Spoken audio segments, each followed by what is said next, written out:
Donald Trump Iran से पूरी तरह से बौखलाया हुआ है, क्योंकि उसके पास अब ईरान के खिलाफ करने के लिए कुछ नहीं है।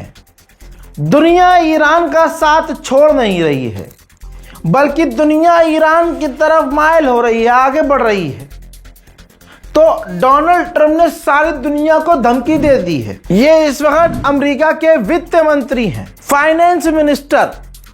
इन्होंने ट्रंप का दिया हुआ जो पूरा लिखा हुआ जो बताया होगा, आगे आगे पढ़ो, तो पढ़ा। इन्होंने धमकी दी कि हम ईरान पर और नए प्रतिबंध लगा रहे हैं।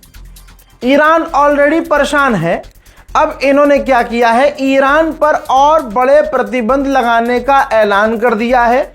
ठीक, और इन्होंने कहा है कि डोनाल्ड ट्रंप इस वक्त कई सारे देशों से बात कर रहे हैं, और अगर किसी ने ईरान के साथ ट्रेड किया, बिजनेस किया, तो हम उन पर उल्टा बड़े प्रतिबंध लगा देंगे। ठीक, आप कहेंगे रज़ा भाई इसमें नई बात नहीं है। नहीं, आगे सुनिए क्या कहा है इन्होंने। आगे अमेरिका के फाइनेंस मिनिस्टर ने कहा है कि उस देश को हम डॉलर सिस्टम से ही बाहर कर देंगे जो देश ईरान के साथ ट्रेड करेगा। इसका मतलब यह है कि ईरान से इतना बौखला गया है अमेरिका कि जो आखिर में उसके पास एक पावर है उसका फुल इस्तेमाल कर रहा है। अब आप कहेंगे कि ईरान को क्या इससे प्रॉब्लम है? बिल्कुल है। अगर ईरान का कोई ऑफिशियल या IRGC भी बोल देती है कि हाँ हमें दिक्कत नहीं है हम पर पाबंदी लगने से, तो यह झूठ होगा। ईरान को प्रॉब्लम होना शुरू हो चुकी है। अब सवाल मेन ये होना चाहिए कि क्या ऐसी हरकत करके अमेरिका ईरान को झुका लेगा? तो जवाब है ना, बल्कि ईरान और किलस जाएगा, बुरी तरह से चिढ़ जाएगा। बातचीत के जो रास्ते होंगे वो भी ईरान खुद ही बंद कर देगा।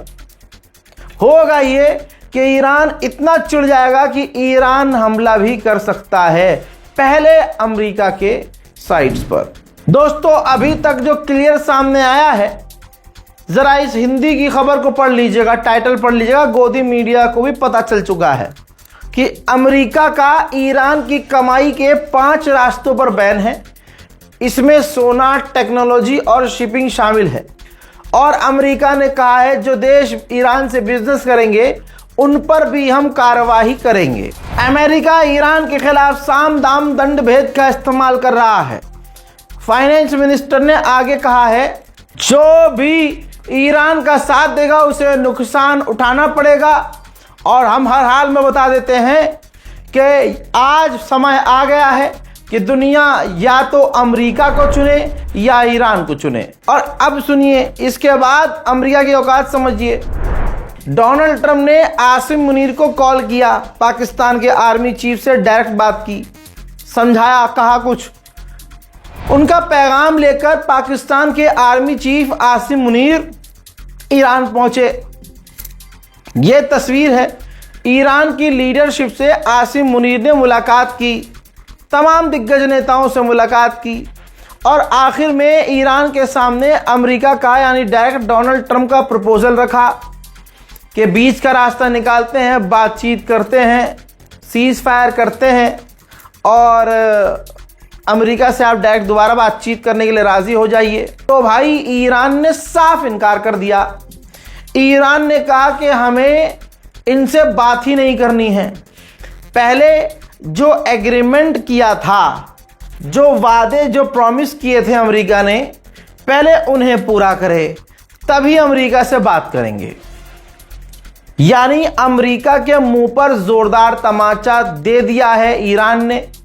अमेरिका ने सोचा एक तरफ हम सारी दुनिया से ईरान पर पाबंदी लगाने की बात कर रहे हैं, ईरान पर पाबंदियां हमने खतरनाक कर दी हैं, ऐसे में शायद ईरान पर हमारा प्रेशर काम कर जाए, लेकिन ऐसा नहीं हुआ दोस्तों। ईरान के स्पोक पर्सन ने क्या कहा है उस पर ध्यान देना चाहिए। ईरान के स्पोक पर्सन ने कहा है कि बुल्गारिया से, जहां अमेरिका का मिलिट्री बेस है, वहां से बहुत सारे जहाज निकल गए हैं, बेफिक्र रहिए, तमाम देशों को कोई भी चिंता करने की ज़रूरत नहीं है। चिंता वो देश करें जिन्होंने अपनी ज़मीन का इस्तेमाल अमेरिका को अगर होने दिया तो हम सीधा वहीं हमला कर देंगे। ये याद रखें तमाम देश, जिस जगह से, जिसकी ज़मीन से अमेरिका हम पर हमला करेगा, हम वहीं पलट कर हमला करेंगे। मेरे दोस्तों, ईरान के स्पोक पर्सन ने कहा कि हमें नहीं लगता कि मक्का अलायंस हमारे खिलाफ बना है। हाँ, उनका हमारे खिलाफ, हम खिलाफ हैं। और उन्होंने जस्टिफिकेशन दे दी है, पहला आधिकारिक बयान दे दिया है।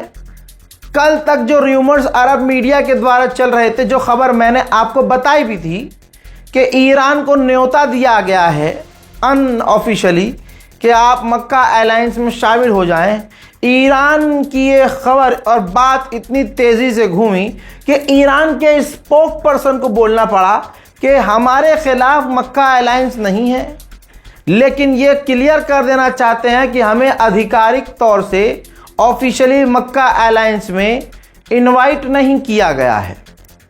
यानी ये बात क्लियर है कि मक्का अलायंस में अभी ईरान शामिल नहीं है, लेकिन ईरान ने यह भी आगे नहीं कहा है कि हम शामिल नहीं होंगे। इसके बावजूद, इन तमाम चीज़ों के बावजूद, जो अरब के मीडिया हाउसेस हैं वो ये बात कह रहे हैं कि अंदर ही अंदर यही बात है कि ईरान और मक्का अलायंस, इनके बीच जो है तालमेल बनेगा।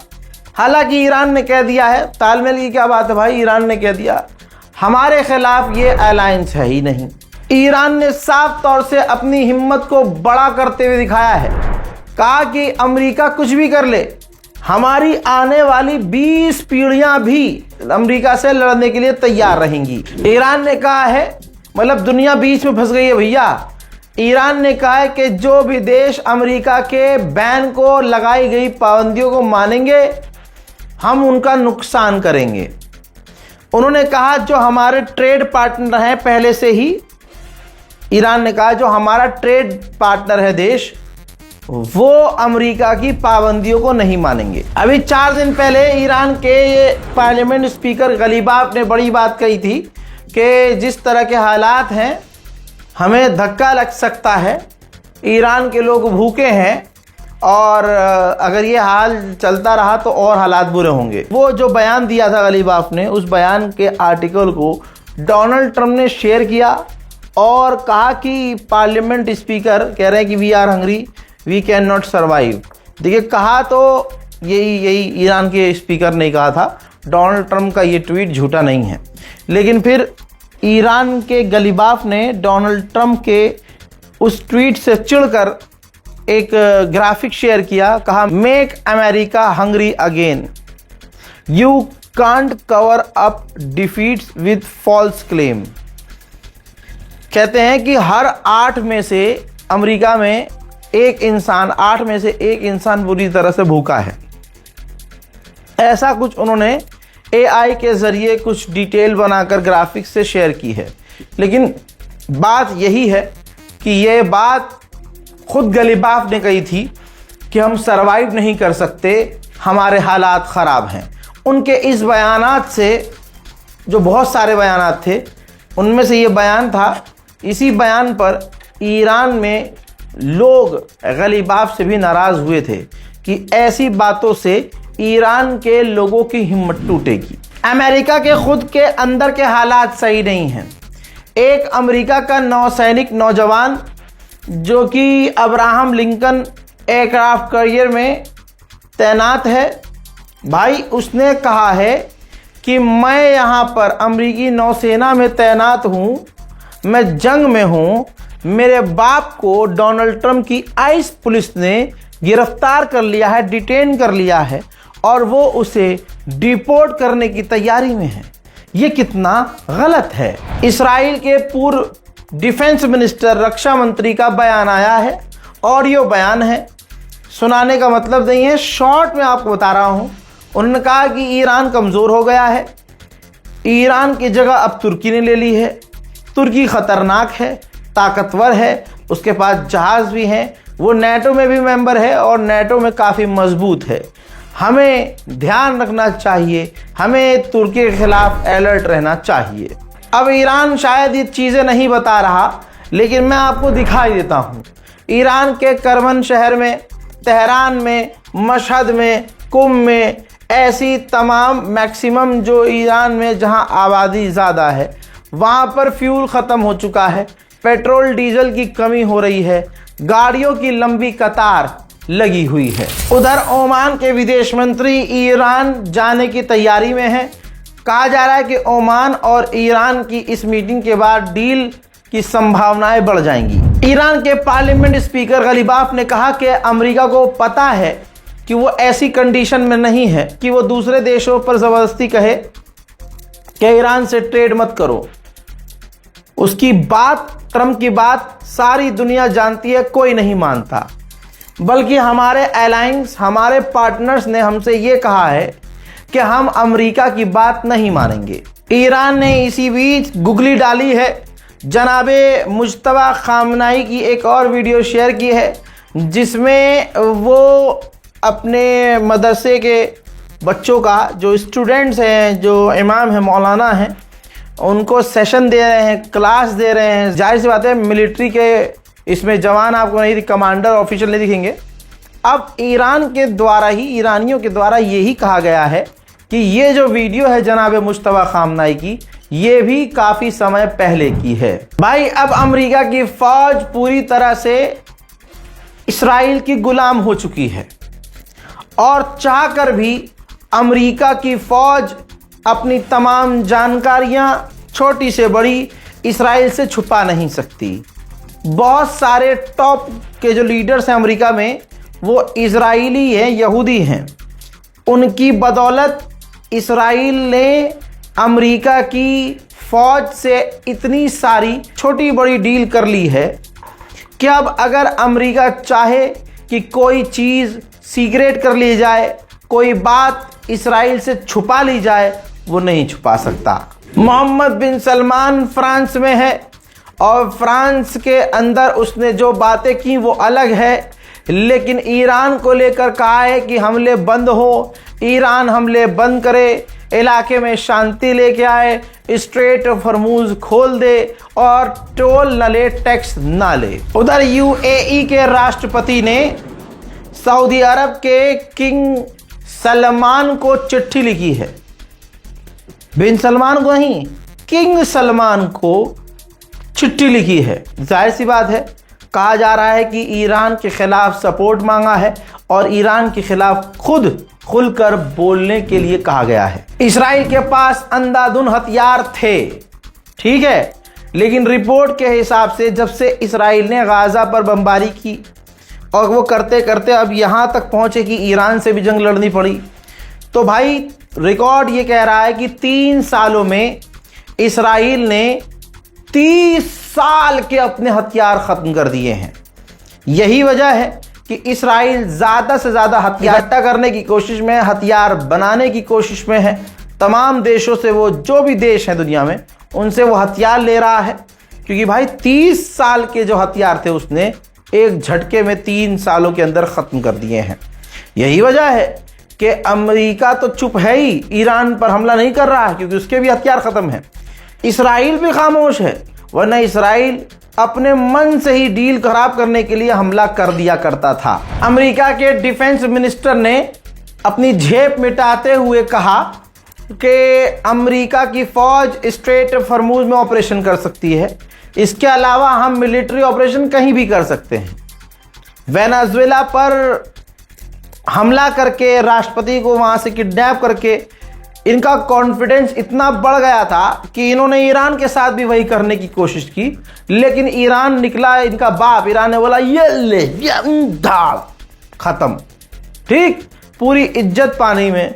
अब इनकी सिर्फ बयानबाजी सुनिए, बयानबाजी करके ये अपनी साख जो ख़त्म हो चुकी है उसे बचाने की कोशिश कर रहे हैं। ईरान के स्पोक पर्सन ने कहा, ये जो अमेरिका कह रहा है स्ट्रेट ऑफ हॉर्मुज़ से आज इतने हमने जहाज़ निकाल दिए, हमने इतने जहाज़ों को रोक दिया ईरान के, ये सब झूठ है। अमेरिका साइकोलॉजिकल वॉरफेयर खेल रहा है, वो अफवाह फैला रहा है। असल में ऐसा कुछ नहीं है.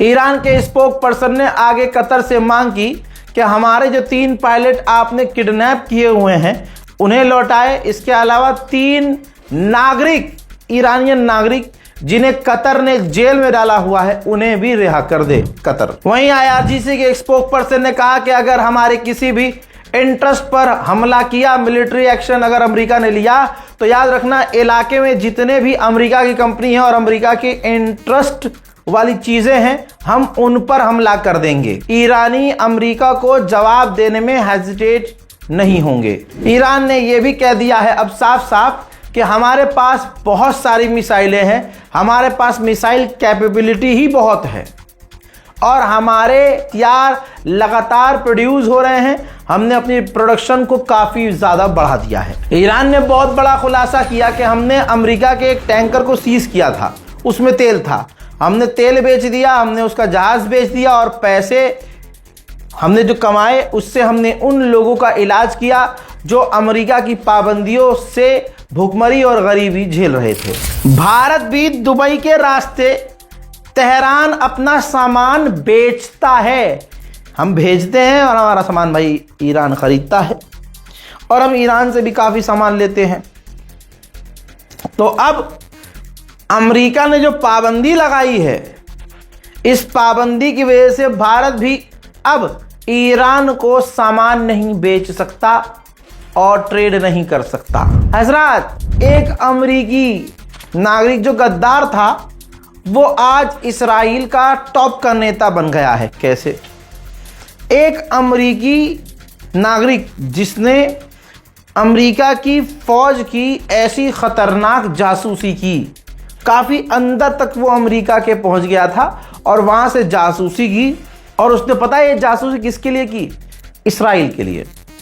अब इसके बाद जब उसे गिरफ्तार कर लिया तो उसे 30 साल की सज़ा अमेरिका के द्वारा सुनाई गई.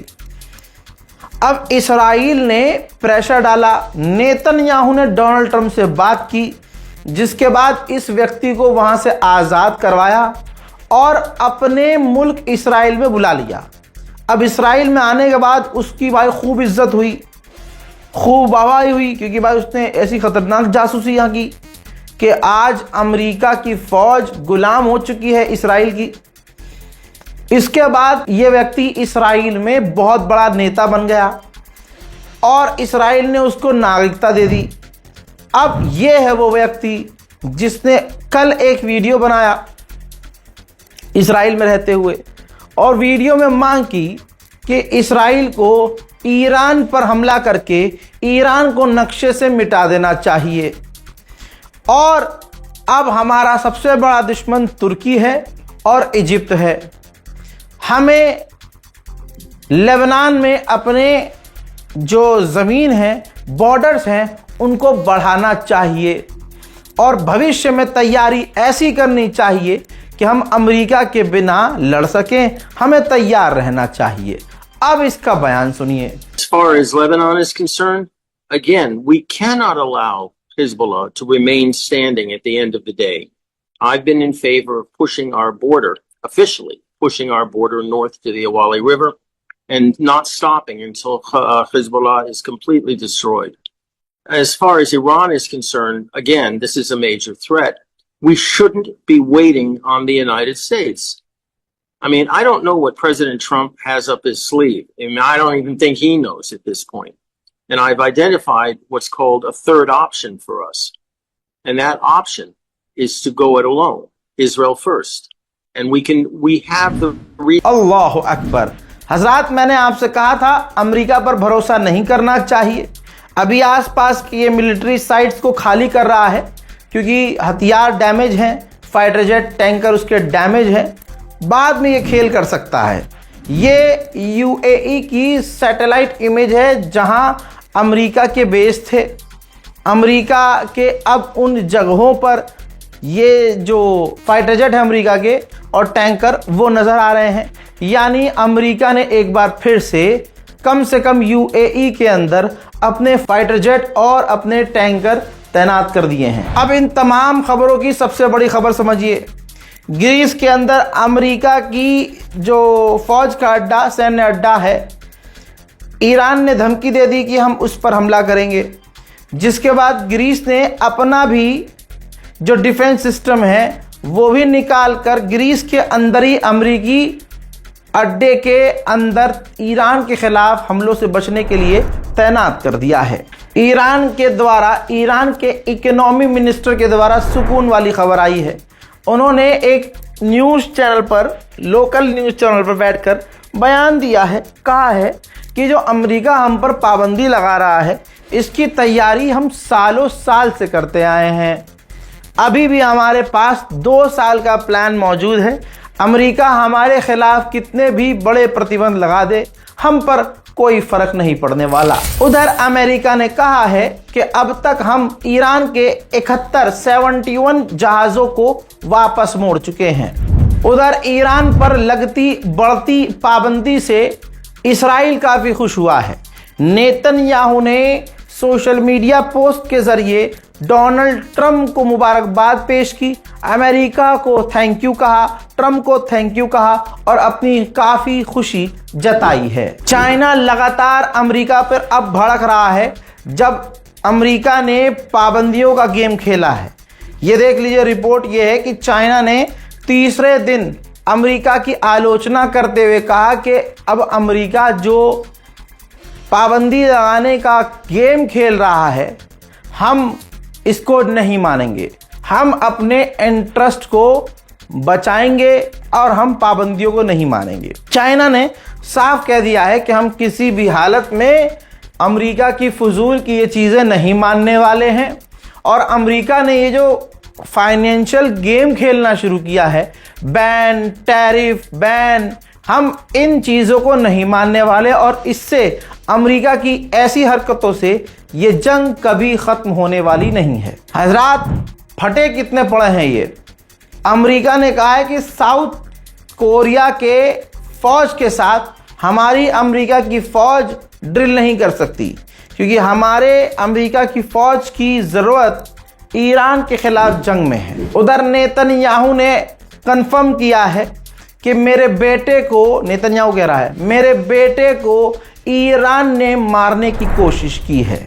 अमेरिका और इस्राइल की मीडिया का दावा यह है कि ईरान ने डोनाल्ड ट्रंप के बेटे पर भी इनाम रखा है कि जो उसे मारेगा हम उसे इनाम देंगे। मोहतरम हजरात, ईरान ने 45 टैंकरों को ब्लैकलिस्ट कर दिया है क्योंकि ईरान ने कहा है कि हमारे दिए गए रास्ते को इन्होंने फॉलो नहीं किया, ये अपनी फुल टशनबाजी में निकल गए, हमारे कानून का पालन नहीं किया, अब ये कभी भी टैंकर समुद्र में नहीं आ सकते, हुर्मुज़ में नहीं आ सकते, आएंगे वो तो हम उन्हें जब्त कर लेंगे, उन्हें गिरफ्तार कर लेंगे। अब इराक ने प्रपोजल दिया है सऊदी और ईरान दोनों को कि हम एक काम करते हैं, सऊदी, ईरान, आप और ऐसे और जो देश आना चाहें आएँ और एक जॉइंट सिक्योरिटी काउंसिल बनाते हैं, इलाके में शांति लाने के लिए एक ऐसा ग्रुप बनाते हैं जिसमें सऊदी भी हो और ईरान भी हो। अमेरिका का हाल भी जानना ज़रूरी है। ये देख लो भाई, ग्राफ समझ लो, पिछले 40-50 साल में अमेरिका का क्रूड ऑयल का रिजर्व लगभग इतना कम हो चुका है कि इतिहास में इतना कम तेल नहीं था अमेरिका के पास। यानी आज की तारीख में सिर्फ 40 से 50 या मैक्सिमम 60 दिन का अमेरिका के पास क्रूड ऑयल बचा हुआ है। वो क्रूड ऑयल भी अमेरिका अपने रिजर्व से इस्तेमाल कर रहा है। बौखलाए हुए इसराइल ने फिर से लेबनान पर आज हमला किया और काफी बड़ा हमला किया। देखिए,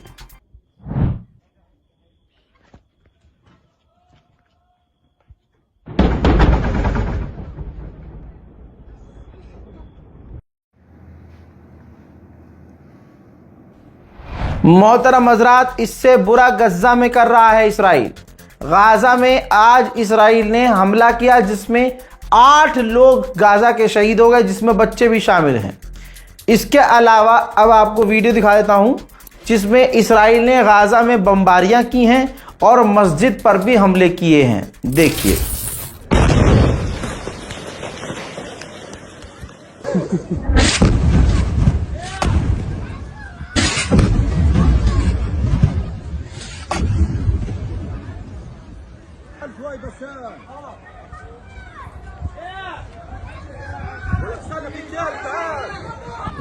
हजरत मोहतरम, गाज़ा के अंदर गाज़ा का जो वाटर सप्लाई सिस्टम था उसके ऊपर भी इसराइल ने हमला कर दिया है। पतंगों से चिढ़ा हुआ है इसराइल ने हमास को वार्निंग दी है 3 दिन की कि भाई 3 दिन के लिए आपके पास समय है, 3 दिन का। गाज़ा से ये जो पतंगे आ रही हैं इसे रोको, वरना हम तगड़े हमले करेंगे। यहूदियों की मानसिकता ही ऐसी है जिसकी वजह से इजराइलियों से सभी अब दूर होना चाहते हैं। अब ये यहूदी है 2 चुटिया वाला, ये कहता है कि इसराइल के अंदर जितनी मस्जिद हैं, जितने गिरजाघर हैं, सबको तोड़ देना चाहिए और हमें हमारा 3rd टेम्पल बनाना चाहिए। כי זה מצווה שמציבה איתנו ישראל מאז שנכנסנו לארץ בפעם הראשונה. It's a commandment that God commanded on the people of Israel since they first entered the land. But what about the Dome of the Rock? You mean like the Massive Mosque? Yeah. מה לגבי המסגדים שבנו? צריך לפוצץ אותם כמה שאתם... Saying we should bomb them as quick as possible. ובנוסף צריך גם לפוצץ את כל בתי עבודה זרה והמסגדים והכנסיות בארץ, כי... And on top of that, we should bomb all of the churches and mosques in all of Israel. ארץ שלי שהשם נתן ליהודים, ולכן אין מקום לעמים ודתות אחרות. It's a land that God gave to the Jewish people, so there's no place for other religions or nations. Is there another way except bombing and killing? יש דרך אחרת חוץ מלהפציץ ולהרוג משהו. אפשר גם להציע להם בדרך יפה, לפרק את זה וללכת החוצה. You can ask them nicely. हजरत मोहतरम, दुआ कीजिए कि अरबों का ज़मीर जाग जाए। जो E1 settlement शुरू करने की तैयारी में है इसराइल, अगर वो सेटलमेंट कर दिया तो फ़िलिस्तीन कभी बन नहीं पाएगा। ठीक, और फ़िलिस्तीन बनाना ही नहीं है, इस वजह से इस सेटलमेंट का ऐलान किया। मुस्लिम देशों से पहले इसराइल के इस प्रोजेक्ट का विरोध E3 ने किया, यानी जर्मनी, फ्रांस, ब्रिटेन। आपको बताया कि जर्मनी कितना अंधभक्त है इसराइल का, लेकिन तीनों देशों ने, जर्मनी, फ्रांस, ब्रिटेन ने सख्ती से निंदा की, फिर ईरान ने भी की, और आज की तारीख में अल्हम्दुलिल्लाह निंदा जो की भी है अरबों ने, वो सबसे सख्त की है, सबसे सख्त की है। और इसराइल के इस प्रोग्राम के खिलाफ UAE भी शामिल हो गया है अरब देशों के साथ। ये रही रिपोर्ट जिसमें अरबों ने मिलकर नाराज़गी व्यक्त की है और गुस्सा जताया है, जिसमें पूरी तरह से इसराइल का विरोध करते हुए, इसराइल के E1 प्लान का विरोध करते हुए अरबों ने धमकी दी है कि अब तक की हम इसराइल पर सबसे बड़ी पाबंदी लगा देंगे अगर इसराइल ने ये काम किया और E1 में सेटलमेंट किया। उधर आइए देख लीजिए, तुर्की, सीरिया और इसराइल ने हाथ मिला लिया है, एक ग्रुप बना लिया है ताकि तीनों के बीच कहीं भी झड़प ना हो। हजरात, बेवकूफ़ तो हमारा बन रहा है। ये ऊपर कुर्सी पे बैठने वाले अपनी कुर्सी को परमानेंट पकड़े रखने के लिए क्या क्या कर सकते हैं। हजरात, आगे बढ़ने से पहले, वो दिमाग से निकल गया मेरे, ये फिर से कह रहा हूँ, बारकोड में भी काम ना करे, लेकिन अकाउंट डिटेल जो है उसमें भी आप ट्राई करते रहिएगा। तो जो गाज़ा की मदद जो हम भेज रहे हैं, जो प्लानिंग हमने की है, तो अगर आपके मन में आए तो आप हेल्प कर सकते हैं। अदरवाइज़ देखिए, हमने कितने महीनों तक हमने आपको बताया भी नहीं और हमने अपना जो काम करते हैं बिना शोर मचाए किया है। लेकिन इस बार हम आपसे कह रहे हैं कि चीज़ें और ज़्यादा ख़राब हैं और फिर से इसराइल के हमले शुरू हो चुके हैं। तो आप मदद अगर सोच रहे हैं तो इसके ज़रिए मदद भेज सकते हैं, बैंक से सीधा बैंक में आप ट्रांसफ़र करके मदद कर सकते हैं। हज़रात मोहतरम, सीरिया के अंदर इसराइल ने और घुसपैठ की है, यानी सीरिया से बात भी कर रहा है, तुर्की सीरिया इसराइल ग्रुप भी बना रहे हैं और इसराइल ऊपर से सीरिया में अंदर घुसपैठ भी कर रहा है। अमेरिका कुछ भी नहीं है, इसराइल ही अमेरिका को चला रहा है। एक अमेरिका का टॉप ऑफिशियल नेता है, उसने कहा कि सीरिया के गोलान हाइट पर इसराइल का कब्ज़ा है। पीछे से यहूदी जो लोग हैं जो अमेरिका में हैं, उन्होंने उस नेता के पिछवाड़े में हाथ डाल दिया। अब हुआ यह है कि वो अमेरिका का नेता अपने इस बयान से पीछे हट गया है। हजरात, उधर हुतीस की बात करें तो हुतीस ने देखिए समंदर में, लाल सागर में सऊदी अरब के एक और टैंकर पर हमला कर दिया है। इसके बाद जो हुतीस के जनरल कमांडर हैं, ये देखिए उन्होंने ऐलान करके खुद कहा कि हमने सऊदी के टैंकर पर हमला किया है और ये भी कंफर्म किया कि हमने यमन के अंदर जो यमन के फौजी हैं और सऊदी अरब के ठिकाने हैं उन पर हमने यमन में हमले किए हैं। हजरात, इसके बाद यमन के एनवॉय और अमेरिका के एनवॉय ने मुलाकात की है। कहीं फजीता हो, कहीं मुसलमानों पर हमले हों, वहां अमेरिका की नाक ना दिखे आपको, ऐसा हो नहीं सकता। उधर हुतीज ने सऊदी अरबिया के एक ड्रोन को भी मार गिराया है। बात हकीकत है, यमन की सरकार की फौज के ठिकानों के ऊपर यमन के हुतीज ने हमले किए हैं।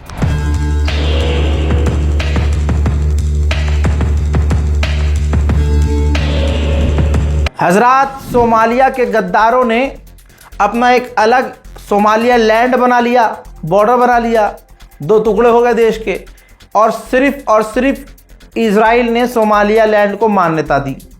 अब सोमालिया लैंड का राष्ट्रपति है वो दोबारा से दुनिया को ललचा रहा है मौके का फ़ायदा उठाकर कि लाल सागर में आप अपनी सिक्योरिटी को मजबूत कर सकते हैं, आप हमें मान्यता दीजिए और हमारे मुल्क में आप अपनी फ़ौज का अड्डा बनाइए और जो बाबल मंदेब है, रेड सी है, उस पर नज़र रखिए और खूब सिक्योर हो जाइए। हजरात, Iran special detail middle east report में, मिडिल ईस्ट ईरान रिपोर्ट में इतना ही। इस रिपोर्ट को शेयर कीजिएगा। क्या लगता है आपको, कौन सी इसके अंदर सबसे बड़ी खबर थी इस पूरी रिपोर्ट में?